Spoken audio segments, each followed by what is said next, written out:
একটা ইজি প্রশ্ন পড়বো যেটা তোমার 2012 এবং 16 সালে আসছে। প্রশ্ন হলো অর্ধপরিবাহীর তাপমাত্রা বৃদ্ধিতে রোধকত্ব হ্রাস পায় বর্ণনা করো। ঠিক আছে?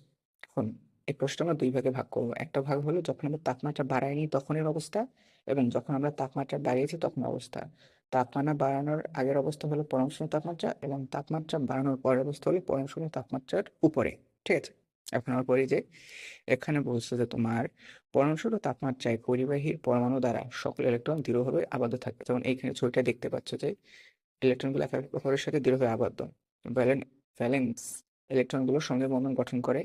এই তাপমাত্রায় সঙ্গে বন্ধন খুবই শক্তিশালী হয়, এবং এখানে কোনো মুক্ত ইলেকট্রন থাকে না, কারণ কি সঙ্গে বন্ধন এত শক্তিশালী হয়ে যায় মুক্ত ইলেকট্রন থাকার কোনো পরিস্থিতি থাকে না, কারণ কি সব বন্ধনে আবদ্ধ হয়ে যায়। ফলে অর্ধপরিবাহীটি একটি আদর্শ অপরিবাহী হিসেবে কাজ করে, অর্থাৎ বোঝা যায় যে তাপমাত্রা না বাড়ালে তোমার অর্ধপরিবাহী একটি আদর্শ অপরিবাহী হিসেবে কাজ করে। ঠিক আছে? এখন আমরা পরের ধাপটি দেখবো, যেখানে হলো আমরা তাপমাত্রা বাড়াইছি। তাপমাত্রা বাড়লে দেখা যায় যে এখন তাপমাত্রা যখন বৃদ্ধি করা হয় অর্ধপরিবাহী কিন্তু সময় বন্ধন ভেঙে যায়। বন্ধন ভাঙার ফলে বন্ধনে আবদ্ধ ইলেকট্রন সহ মুক্ত হয়। যেমন এই দেখো এখানে একটা ইলেকট্রন মুক্ত হয়ে গেছে, এখানে ইলেকট্রন ছিল কিন্তু বন্ধন ভেঙে ইলেকট্রনটি মুক্ত হয়ে গেছে, এখানে হোল তৈরি হয়েছে। ঠিক আছে?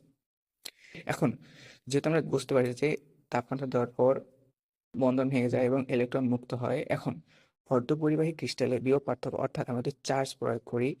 বিভব পার্থক্য প্রয়োগ করলে এই মুক্ত ইলেকট্রনগুলো ক্ষুদ্র ইলেকট্রনিক কারেন্ট তৈরি করতে পারবে। কারণ আমরা জানি ইলেকট্রন থাকলেই হবে না, চার্জ প্রয়োগ না করলে ইলেকট্রন চলাচল করতে পারে না। যখন আমরা চার্জ প্রয়োগ করবো তখন ইলেকট্রন চলাচল করবে। তাহলে আমরা বুঝতে পারি যে অর্থাৎ অর্ধপরিবাহীতে তাপমাত্রা বৃদ্ধির সাথে রোধকত্ব হ্রাস পায়। কারণ বোঝাই যায়, কারণ রোধ হ্রাস না পেলে ইলেকট্রন চলাচল করতে পারে না।